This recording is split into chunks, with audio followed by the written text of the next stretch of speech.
And I love it. I love Taiwan, from the bottom of my heart. It's one of those places that I didn't appreciate as much until I left. Previously on YGZ Taiwan, can you guess who next week's interview is going to be with? Please post your guess in the comments. When I close my eyes, I can almost see it. When I take a breath, you fill up my lungs. And if my mind works backwards just for a minute, I'd hold on to you before the memory's gone. Okay, it was pretty obvious. So anyway, let's get on with it, shall we? Matthew Tai, more commonly known as Sea Milk, is a popular YouTuber who has provided us with a decade's worth of interesting content based in and around China on his YouTube channel, Laowhy86. Sea Milk is best known for independently traveling around China on a motorcycle, where he showed us a slice of Chinese life that is rarely seen by foreigners. His YouTube videos are not only fun and exciting, but also extremely informative and cover a vast range of topics, including Chinese politics, lifestyle, culture, and much, much more. Throughout his time in China, he studied the language and immersed himself in the culture, gaining an insight into a life in China that most foreigners will never know about. Because of his wealth of knowledge and experience gained living in China, when Sea Milk makes a video about this strange, mysterious country, people watch it and take note of what he has to say. I was also intrigued to find out that Sea Milk spent some time living and working in Taiwan, where he traveled around the whole country, on a motorcycle of course. His experience in both China and Taiwan makes him the perfect candidate to sit down and answer some questions that I have prepared for him about the two countries. I'm really interested to hear what he has to say. Remember how we felt alive. I remember you.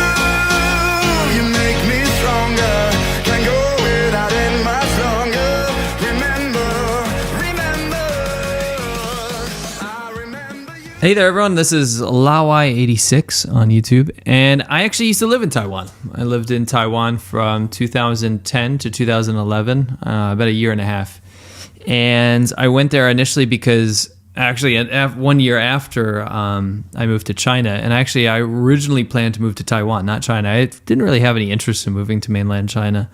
I was a bit intimidated, and although I was interested in the country, it didn't seem like a viable place to live. So I thought about Taiwan instead. I had some Taiwanese friends in college, but it wasn't hiring season at the time, so I actually ended up taking a job in China instead. But then afterwards, I was like, I have to see Taiwan, so I ended up being able to find a job while I was in China for Taiwan, and I moved there. And I'll tell you what, it was so vastly different. I made about 5 to 7 times more money in Taiwan. I actually ended up paying off all my student debt, all my student loans within 1 year of working there, because it was so cheap to live in Taiwan, yet I made so much more money compared to China. And the lifestyle was just fantastic. It was just so good.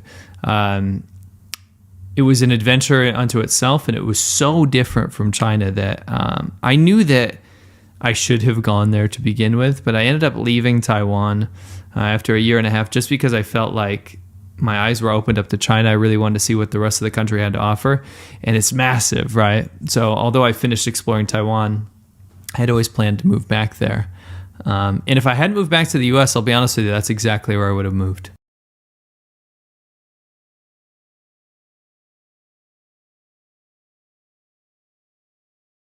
A lot of people say you need to own a scooter in Taiwan. I think not a lot of people, everyone.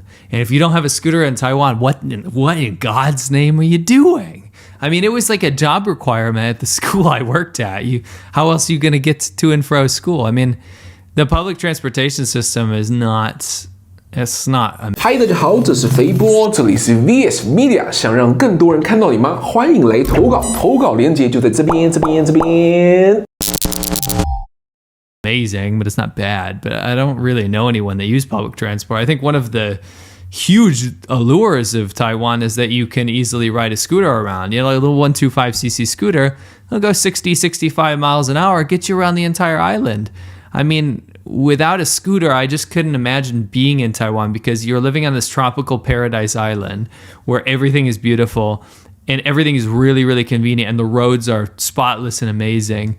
And you can have a quick adventure to a completely different area, you know, within an hour or two, day trip.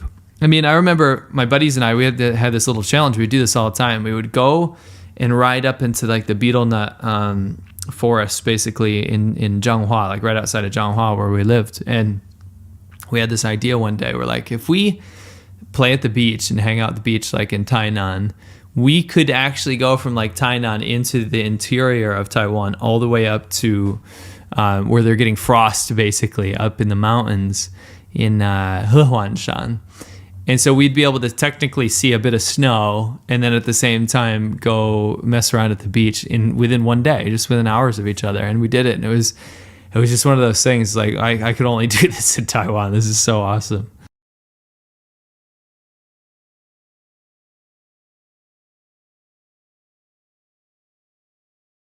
Is Taiwan a province of China? I mean, I'm starting to think that these questions are very loaded. It's very obvious that it's not a province of China. If there are people making that claim, it's kind of like a crazy girlfriend that just can't get over the fact that the boyfriend has moved on. Taiwan has its own democracy. It has its own currency. It has its own political system, legal system, has its own judicial system. It's a free country with freedom of speech, freedom of internet, freedom of movement, land ownership rights. It's diametrically opposed to everything that makes China, at least legally. And there are agreements around the world to protect Taiwan in case of military invasion. You don't invade your own territory, your own territory. So China, lay off Taiwan. It's not its own place.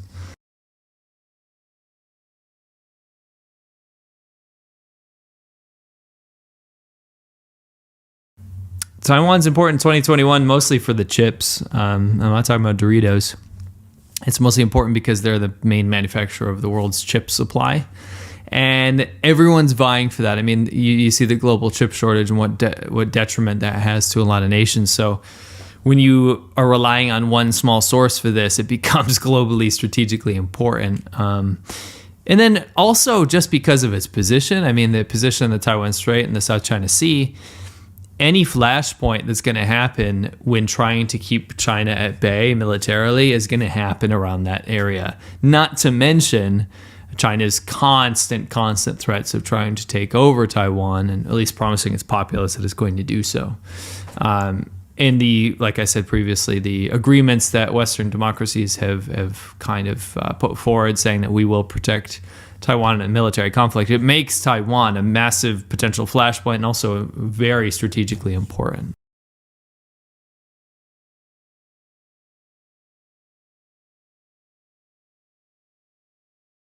Do I plan to come back to Taiwan in the future? Of course. I would say we've been back twice now since we left Asia in general. And I love it. I love Taiwan, from the bottom of my heart. It's one of those places that I didn't appreciate as much until I left, especially when I went back to China. I had a lot of regrets, to be honest. Not regrets that I went to China, but regrets that I didn't start in Taiwan, because if I had, I don't know, I think my life would be a lot different. Not necessarily better or worse, but different, maybe more positive, It's just a positive place to be. It's a very happy place to be, and I just had so many good times there. But that doesn't mean I can't have more good times in the future. I'm definitely going back.